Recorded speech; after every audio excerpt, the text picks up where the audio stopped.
दोस्तों आज हम शुरू करने जा रहे हैं ट्वेल्थ बायोलॉजी। ट्वेल्थ बायोलॉजी में पहला चैप्टर है आपका जीवों में जनन।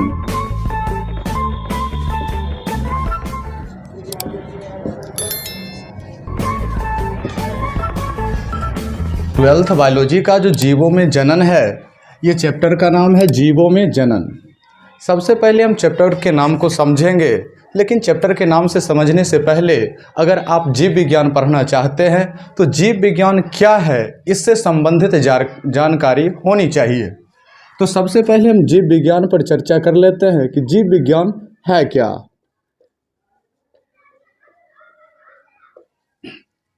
तो जीव विज्ञान कहने का तात्पर्य हुआ कि विषय वस्तु की वह शाखा जिसके अंतर्गत हम जीवधारियों से संबंधित घटनाओं के बारे में अध्ययन करते हैं, उसे हम जीव विज्ञान कहते हैं। फिर से सुनिएगा, विषय वस्तु की वह शाखा जिसके अंतर्गत जीवधारियों से संबंधित घटनाओं के बारे में अध्ययन किया जाता है, उसे जीव विज्ञान कहते हैं। जीव विज्ञान शब्द का प्रयोग सर्वप्रथम जीव विज्ञान शब्द का जो ये शब्द देने का काम दो व्यक्ति ने मिलकर किया था। एक का नाम था लैमार्क और दूसरे थे ट्रिविरेनस। एक का नाम था लैमार्क और दूसरा का नाम था ट्रिविरेनस। दोनों ने मिलकर सन 1801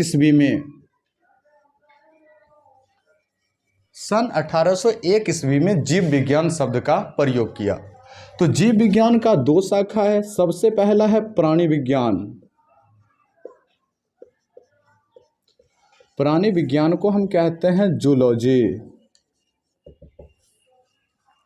जीव विज्ञान की वह शाखा जिसके अंतर्गत जंतुओं से संबंधित घटनाओं के बारे में अध्ययन किया जाता है। जीव विज्ञान की वह शाखा जिसके अंतर्गत जंतुओं से संबंधित घटनाओं का अध्ययन किया जाता है, उसे हम प्राणी विज्ञान कहते हैं या फिर इसी को जंतु विज्ञान कहा जाता है। उसके बाद एक और है जो है आपका बॉटनी वाला सेक्शन, जिसे पादप विज्ञान बोला जाता है। पादप विज्ञान के अंतर्गत पादप जितना भी हरे पेड़ पौधा है उनसे संबंधित घटनाओं के बारे में अध्ययन किया जाता है। जीव विज्ञान या फिर प्राणी विज्ञान, ये दोनों पिता अरस्तु हुए, बट ये जो बॉटनी, ये पादप विज्ञान है, इनका पिता पादप विज्ञान का पिता थियोफ्रैक्टस को कहा जाता है। थियोफ्रैक्टस को पादप विज्ञान का पिता कहा जाता है। तो आपके जो प्राणी विज्ञान है, प्राणी विज्ञान के पिता अरस्तु हो गए और बॉटनी अर्थात पादप विज्ञान के पिता थियोफ्रैक्टस हो गए। बायोलॉजी पढ़ते तो इतना जानकारी कम से कम होना चाहिए। बायोलॉजी छोटा सब्जेक्ट नहीं है, बहुत बड़ा सब्जेक्ट है और इनसे संबंधित जानकारी अगर देना शुरू किया जाए तो बहुत लंबा हो जाएगा। लेकिन आपका मेन फोकस अभी 12th सिलेबस होना चाहिए और जो पहला चैप्टर आपका जीवों में जनन है उस पर चर्चा होनी चाहिए। तो सबसे पहले हम समझेंगे कि जनन है क्या। जनन, इसे बोलते हैं रिप्रोडक्शन।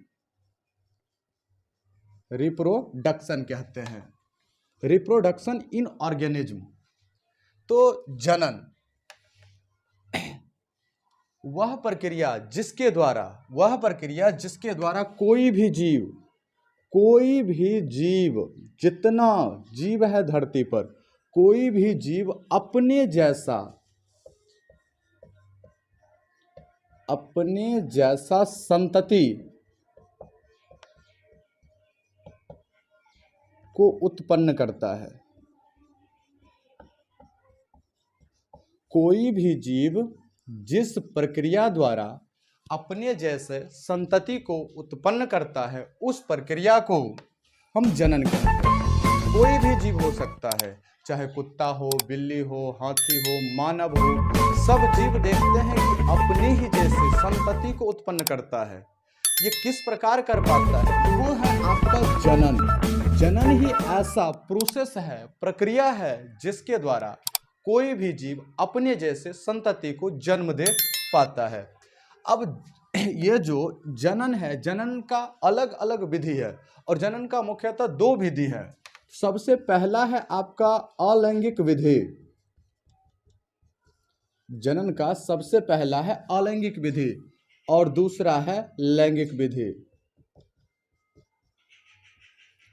जनन की वह विधि जिसमें केवल एक जीव या एक व्यक्ति की आवश्यकता होती है उसे कहते हैं अलैंगिक जनन, एसेक्सुअल रिप्रोडक्शन। इसे बोला जाता है इंग्लिश में एसेक्सुअल रिप्रोडक्शन।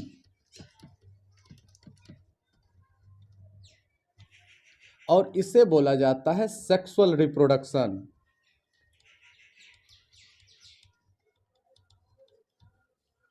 जनन की वह विधि जिसमें केवल एक जनक की आवश्यकता होती है उसे हम अलैंगिक जनन कहते हैं। और जनन की वह विधि जिसमें दो जनकों की आवश्यकता होती है अर्थात नर तथा मादा की आवश्यकता होती है उसे हम लैंगिक जनन कहते हैं। ये दोनों जनन की विधि पढ़ने से पहले एक और टॉपिक है आपके बुक में, वो है जीवन अवधि, लाइफ स्पैन। जीवन अवधि, जीवन अवधि है क्या, जीवन काल है क्या, या जीवन अवधि है या जीवन काल, लाइफ पीरियड किसे कहेंगे जीवन अवधि। देखते हैं कि आपने आसपास में देखिएगा कि सब जीव जन्म लेता है।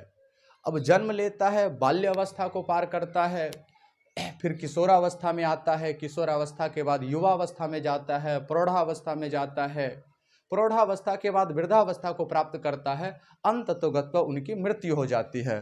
तो क्या हुआ, किसी भी जीव के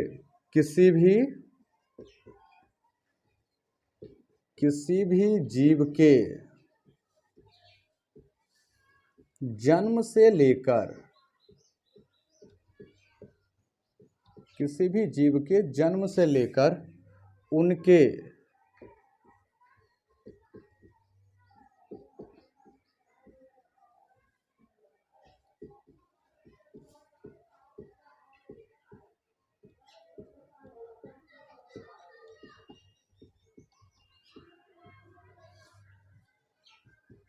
किसी भी जीव के जन्म से लेकर उनके प्राकृतिक मृत्यु तक के समयावधि को जीवन अवधि कहते हैं, जीवन अवधि कहते हैं। जीवन अवधि की परिभाषा याद कर लीजिएगा, किसी भी जीव के जन्म से लेकर उनके प्राकृतिक मृत्यु तक के समयावधि को जीवन अवधि कहते हैं। कोई भी जीव है, जन्म लिया और जितना दिन तक धरती पर रहा और उसके बाद उसकी मृत्यु हो जाती है, तो जन्म से लेकर के यहाँ अगर ये जन्म है तो जन्म हुआ धरती पर और यहाँ से बहुत सारा उसके जीवन में कार्य आता है, बहुत सारा अवस्था आता है, अवस्था को पार करके मृत्यु तक पहुँच जाता है। ये जो जन्म इस बिंदु पर हुआ और मृत्यु इस बिंदु पर जाकर हुआ, तो इसका जो बीच का जितना समय है, जन्म हुआ और मृत्यु तक में जितना समय कोई जीव धरती पर यापन कर रहा है, जी रहा है, उस समय अवधि को ही हम जीवन अवधि कहते हैं। यहाँ तक जीव विज्ञान क्या था, विषय वस्तु की वह शाखा जिसके अंतर्गत जीवधारियों से संबंधित घटनाओं का अध्ययन किया जाता है उसे जीव विज्ञान कहते हैं। जीव विज्ञान के जनक अरस्तु को माना जाता है। अब देखिए, अरस्तु को जीव विज्ञान का जनक माना जाता है। उसके बाद प्राणी विज्ञान और पादप विज्ञान, प्राणी विज्ञान और पादप विज्ञान दो भागों में जीव विज्ञान को बांटा गया है। तो प्राणी विज्ञान किसे कहते हैं, तो जीव विज्ञान की वह शाखा जिसके अंतर्गत, जीव विज्ञान की वह शाखा जिसके अंतर्गत प्राणियों से संबंधित घटनाओं का अध्ययन किया जाता है, उसे हम जीव विज्ञान की वह शाखा जिसके अंतर्गत प्राणी से संबंधित घटनाओं का अध्ययन किया जाता है उसे हम जंतु विज्ञान कहा जाता है। और उसके बाद एक बताए हम पादप विज्ञान, विषय वस्तु की वह शाखा या जीव विज्ञान की वह शाखा जिसके अंतर्गत पेड़ पौधा से संबंधित घटनाओं का अध्ययन किया जाता है, उसे हम पादप विज्ञान कहते हैं। तो जंतु विज्ञान का जनक अरस्तु को ही माना जाता है, परंतु वनस्पति विज्ञान के जनक माना जाता है थियोफ्रैक्टस को। उसके बाद जीवों में जनन था, रिप्रोडक्शन इन ऑर्गेनिज्म, ये क्या चीज़ है वो समझिएगा। रिप्रोडक्शन इन ऑर्गेनिज्म क्या चीज़ है समझिएगा। तो सबसे पहले जनन, तो वह प्रक्रिया जिसके द्वारा कोई भी जीव अपने जैसे संतति को जन्म देता है। अगर लिखना चाहते तो लिख सकते हैं, वह प्रक्रिया जिसके द्वारा कोई भी जीव अपने जैसे संतति को जन्म देता है, उसे जनन कहते हैं। यहाँ तक आपको क्लियर हो गया होगा। अब है कि जनन क्लियर हुआ, जनन के बाद था आपके टॉपिक जो है आपके पुस्तक का, वो है जीवन काल या जीवन अवधि। जीवन अवधि क्या चीज़ है? किसी भी जीव के जन्म से लेकर लिख सकते हैं, कोई दिक्कत नहीं, किसी भी जीव के जन्म से लेकर उनके प्राकृतिक मृत्यु तक के समयावधि को जीवन अवधि कहते हैं। किसी भी जीव के जन्म से लेकर उनके प्राकृतिक मृत्यु तक के समयावधि को जीवन अवधि कहते हैं, लाइफ स्पैन कहते हैं। अब देखिए, अब जनन भी हो गया, अब जनन की विधियां हैं, जनन की विधि। तो जनन की दो विधि है, ये जनन की प्रकार जिसे कह सकते हैं, जनन के प्रकार। तो जनन दो प्रकार के होते हैं, तो कौन कौन सा है वो भी चर्चा कर लेते हैं। तो जनन दो प्रकार में, तो सबसे पहला है आपका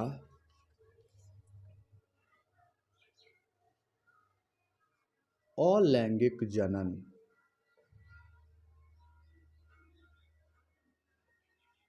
सबसे पहला है अलैंगिक जनन, इसे कहते हैं एसेक्सुअल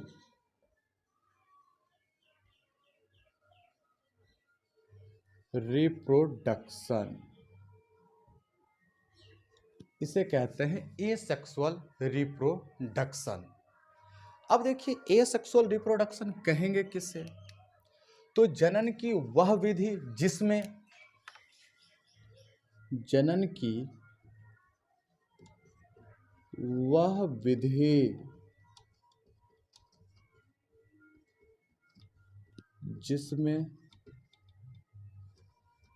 केवल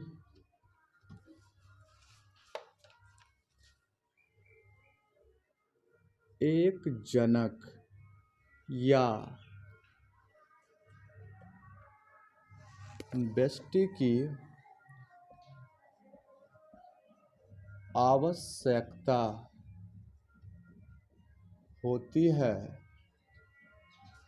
उसे अलैंगिक जनन कहते हैं।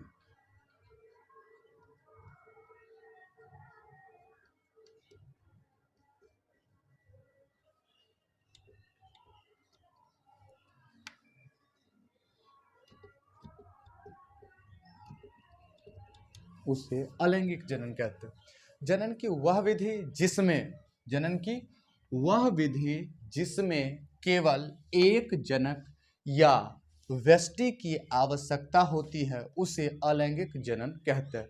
तो यहाँ समझने में प्रॉब्लम हो सकता है कि ये जो जनक या व्यष्टि जो आप लिखे हैं, जरा एक बार समझा दीजिए ना, क्या दिक्कत है, थोड़ा समझा दीजिए ना। तो एक जनक या व्यष्टि क्या होता है?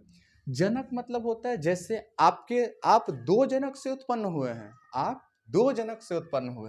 तो आपके जनक एक हुए, अब है कि नर, अर्थात एक आपके पिता, आपके जनक में एक नर है अर्थात पिता है, और एक और आपके साथ जनक हैं जो आपके माता हैं, एक और अब है कि माता या फिर मादा जो आपकी माता है, माता है। ये आपके जनक हुए, ये आपके जनक हुए। तो आप कितने जनक से उत्पन्न हुए हैं? आपके जनक कौन हुए? आपके माता और आपके पिता। आपके माता और आपके पिता कौन हुए? आपके जनक हुए। अब आपके माता और पिता आपके जनक हैं, तो अब है कि बहुत ऐसा जीव है जिसके माता और पिता एक ही होते हैं, अर्थात वो केवल, जैसे मान लीजिए कि हम हैं, तो हम खुद ही अकेले एक संतति को उत्पन्न कर दिए। तो हम जो हमारा संतति हुआ, जो हमारा संतति हुआ, उसके लिए हम माता और पिता दोनों हो गए। उसके लिए हम माता और पिता दोनों हो गए। जो हमारा संतति हुआ उसके लिए हाँ माता और पिता दोनों हो गए। तो वैसे अलैंगिक जनन में भी उसी प्रकार की घटनाएं होती है। तो अलैंगिक जनन का एग्जाम्पल पहले आपको देते हैं। जैसे अमीबा हुआ, जैसे अमीबा हुआ, पैरामीशियम हुआ, अमीबा हुआ, पैरामीशियम हुआ, ये सब के सब क्या हैं? अलैंगिक जनन करने वाले जीव हैं। ये सब के सब अलैंगिक जनन करने वाले जीव हैं। अमीबा, पैरामीशियम, युगलिना, हाइड्रा हुआ, आदि बहुत सारे जीव हैं जो अलैंगिक जनन करते हैं। जो क्या करते हैं? अलैंगिक जनन करते हैं। अमीबा, पैरामीशियम, युगलिना, हाइड्रा, सब अलैंगिक जनन देखने को मिलता है।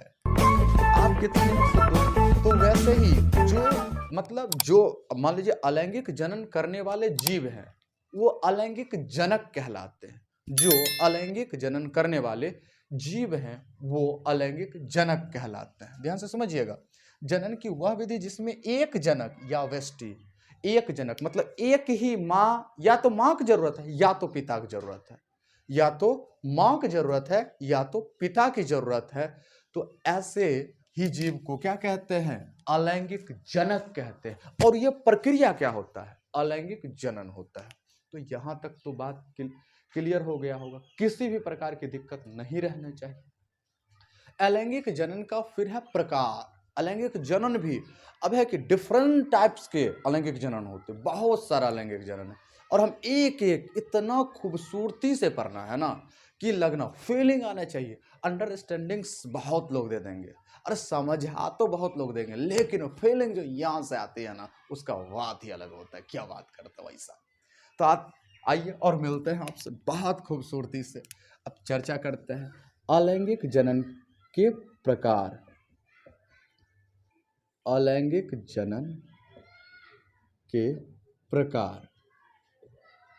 तो अलैंगिक जनन के प्रकार, अलैंगिक जनन वास्तविकता में कितने प्रकार के होते? तो अलैंगिक जनन के निम्न प्रकार हैं। अलैंगिक जनन के अलैंगिक जनन के निम्न प्रकार हैं। निम्न प्रकार में सबसे जो पहला है वो है आपका खंडन या विखंडन। खंडन या विखंडन, खंडन या विखंडन, इसे कहते हैं fragmentation. Fragmentation, fragmentation. Types of asexual reproduction. Types of asexual reproduction में सबसे पहला खंडन या विखंडन, जिसे कहते हैं फ्रेगमेंटेशन। जिसे क्या कहते हैं दोस्तों? फ्रेगमेंटेशन कहते हैं। तो सवाल उठता है कि सर ये खंडन या विखंडन है क्या? आप तो लिख दिए, और समझा दीजिए ना, थोड़ा सा फीलिंग डाल दीजिए ना। तो आइए ना सीख ही लेते हैं खंडन या विखंडन कहते कैसे। जनन की अब है अलैंगिक जनन की वह विधि। अलैंगिक जनन की वह विधि अलैंगिक जनन की वह विधि जिसमें अलैंगिक जनन की वह विधि जिसमें एक जीव टूट करके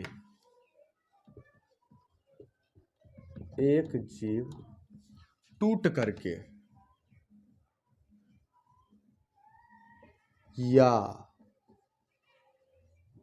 विखंडित होकर दो या दो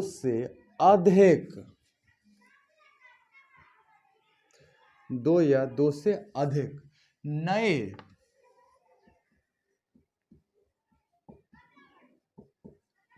जीवों का निर्माण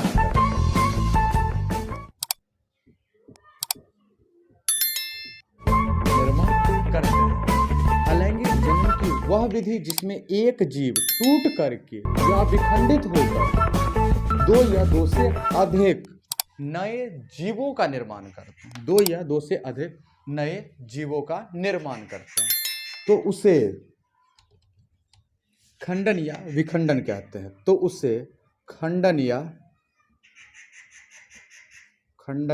विखंडन कहते हैं। खंडन या विखंडन कहते हैं। अलैंगिक जनन की वह विधि जिसमें एक जीव टूट करके या विखंडित हो करके दो या दो से अधिक नए जीवों का निर्माण करते हैं, तो उसे खंडन या विखंडन कहते हैं। तो जैसे अब है खंडन या विखंडन करने वाला जीव कौन कौन सा है। तो जैसे आपका सबसे पसंदीदा एग्जाम्पल बहुत बार आएगा, अमीबा, पैरामीशियम आदि। ये जो है अमीबा और पैरामीशियम दोनों जो है खंडन या विखंडन करने वाले जीव है। अमीबा और पैरामीशियम दोनों क्या है, किस प्रकार के जीव, खंडन या विखंडन करने वाले जीव है। तो यहां तक क्लियर हो गया होगा। खंडन या विखंडन भी दो प्रकार का होता है। खंडन और विखंडन भी दो प्रकार का होता है, ध्यान से समझिएगा। खंडन या विखंडन भी कितने प्रकार का होता है, दो प्रकार का।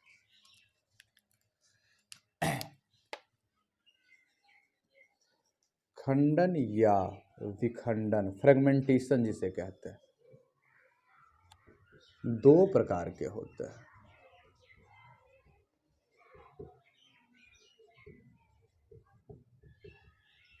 खंडन या विखंडन दो प्रकार के होते हैं। सबसे पहला समझिएगा दोस्तों कौन है, तो सबसे पहला है द्विखंडन।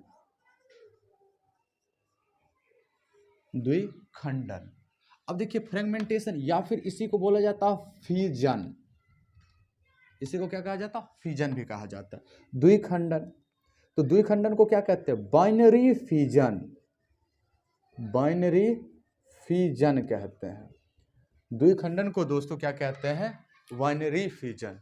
अलैंगिक जनन की वह विधि जिसमें एक जीव टूट करके दो नए जीवों का निर्माण करते हैं। अलैंगिक जनन की वह विधि,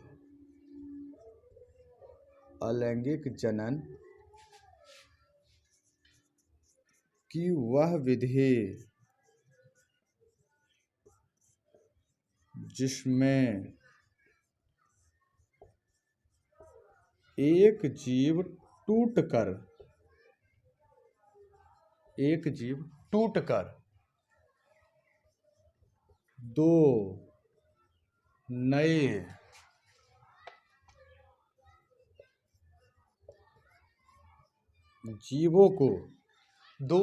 जीवों को उत्पन्न करते हैं,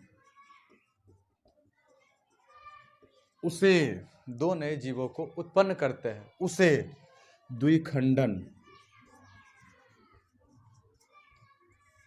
कहते हैं। उसे द्विखंडन कहते हैं। यहां तक बात क्लियर हो गया होगा। अलैंगिक जनन की वह विधि जिसमें एक जीव टूटकर दो नए जीवों को उत्पन्न करते हैं। अलैंगिक जनन की वह विधि जिसमें एक जीव टूट करके दो नए जीव, मान लीजिए कि हम एक जीव है, अब क्या हो कि हम टूट जाए, हम टूटे और हमारा निचला पोर्शन भी क्या हो, एक जीव बना ले, ऊपर वाला पोर्शन भी क्या हो, एक जीव बना ले। तो जनन की जो यह विधि होगी, चूंकि हम टूटे, एक जीव टूटा और दो नया जीव बना, दो नया संतति हुआ, और हम क्या कहलाएंगे, मातृ कोशिका, और वो क्या कहलाता, अलैंगिक जनन की वह विधि जिसमें एक जीव टूटकर दो नए जीवों को उत्पन्न करते हैं, उसे द्विखंडन कहते हैं। तो इसमें भी अमीबा लिख लीजिएगा, एग्जाम्पल में क्या हो जाएगा, अमीबा, इसमें भी पैरामीशियम हो जाएगा, अमीबा और पैरामीशियम हो जाएगा, दोनों को दोनों इसमें आ जाएगा, अमीबा और पैरामीशियम दोनों आएगा। तो अगला जो विधि है द्विखंडन। अब द्विखंडन का थोड़ा सा, अमीबा में द्विखंडन प्रक्रिया का वर्णन करें, कभी कभी होता है 5 नंबर में पूछ लेता है, और नॉर्मल 12th में 2 नंबर पूछ सकता। अमीबा में द्विखंडन प्रक्रिया का विस्तार पूर्वक वर्णन करें। तो मान लीजिए कि ये क्या है, एक अमीबा है, ये एक अमीबा है। तो इसमें जो क्या होगा, ये तो केंद्रक हुआ, केंद्रक, ये होता है जीव द्रव्य, जीव द्रव्य, और ये होता है कोशिका झिल्ली, कोशिका झिल्ली। और ये स्ट्रक्चर जो है, यह है अमीबा का, ये स्ट्रक्चर जो है ना, यह है अमीबा का। इसे जीवद्रव्य कहते हैं, इसे केंद्रक कहते हैं, ये कोशिका झिल्ली है, और पूरा स्ट्रक्चर है अमीबा का। तो जान लीजिए, कोशिका विभाजन जब शुरू होता है, कोशिका विभाजन जब शुरू होता है, तो सबसे पहले कोशिका विभाजन होने के क्रम में सबसे पहले किसका, कोशिका में देख लीजिए, एक है आपका कोशिका झिल्ली, उसके बाद एक है जीवद्रव्य, और एक है आपका क्या चीज, केंद्रक। यह है 3 चीज है, ध्यान से समझिएगा। तो सबसे पहले बटता कौन है, सबसे पहले बटता है कौन, तो सबसे पहले देखिएगा कि केंद्रक है ना, तो केंद्रक की बटना शुरू होगा। तो जीव, अब है कि ये जो ये धीरे धीरे करके केंद्रक क्या होता है कि इस प्रकार केंद्रक में क्या आने लगता है, केंद्रक इधर दोनों साइड धीरे धीरे करके केंद्रक, अब है केंद्रक थोड़ा लंबा हो जाता है, केंद्रक क्या होता है, लंबा। जब केंद्रक लंबा होता है तो जीव द्रव्य भी इधर उधर दोनों साइड आने लगता है, जीव द्रव्य भी क्या होता है, दोनों साइड आने लगता है। इसके बाद यह स्ट्रक्चर देखने को मिलता है। इसके बाद क्या होता है, जीव द्रव्य जब धीरे धीरे करके बंटने लगता है, तो ये जो अब है कि कोशिका झिल्ली भी क्या होता है, सिकुड़ने लगता है, कोशिका झिल्ली भी एक दूसरे के पास आ जाती है। तो किस प्रकार पास आती है, तो इस प्रकार, और देख लीजिए कि इस प्रकार लंबा केंद्रक भी हो जाता है, 2 साइड। अब धीरे धीरे करके क्या होता है कि ये अभी तक क्या है, ये मातृ कोशिका है।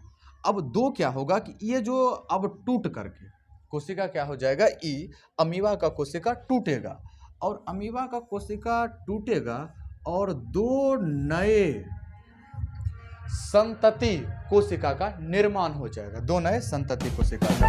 तो ये क्या हुआ, मातृ कोशिका, ये हो गया आपका मातृ कोशिका। और ये जो दोनों को दोनों है, इसे कहते हैं पुत्री कोशिका।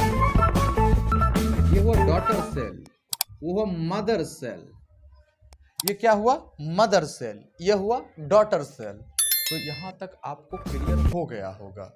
तो हमने आज क्या क्या पढ़ा, द्विखंडन, और बहुखंडन में क्या होगा। अब है कि हम अभी तक क्या पढ़े हैं, तो अलैंगिक जनन में जो खंडन, पहला अलैंगिक जनन की जो विधि था वो खंडन, उस पर चर्चा की। खंडन में भी क्या आंसर, द्विखंडन, खंडन में भी किस पर चर्चा की, द्विखंडन। द्विखंडन के बाद एक और टॉपिक है जिससे शॉर्ट में, अब छोटा सा है, यह है जिसे कहते बहुखंडन, इसे कहते हैं मल्टीपल फिजन, मल्टीपल फिजन कहते हैं। अब है कि अलैंगिक जनन की वह विधि, अलैंगिक जनन की वह विधि, अलैंगिक जनन की वह विधि जिसमें एक जीव टूटकर 2 से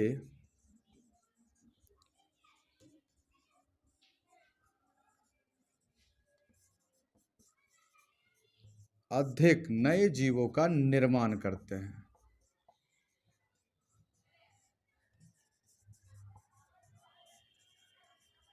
निर्माण करते हैं उसे बहुखंडन कहते हैं।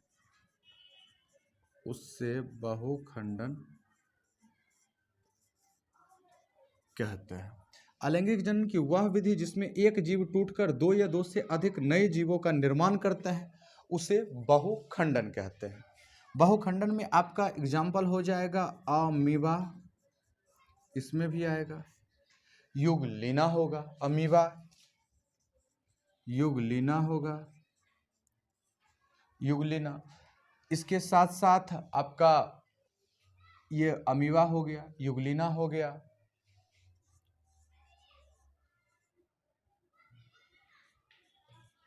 प्लूरोन्यूमोनिया हो गया,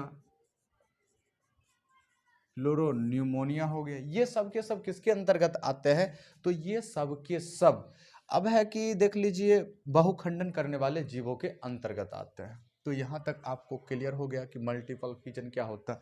और अमीबा में जो बहुखंडन होता है जब प्रतिकूल, अब है कि अनुकूल परिस्थिति में, अनुकूल परिस्थिति में द्विखंडन होता है।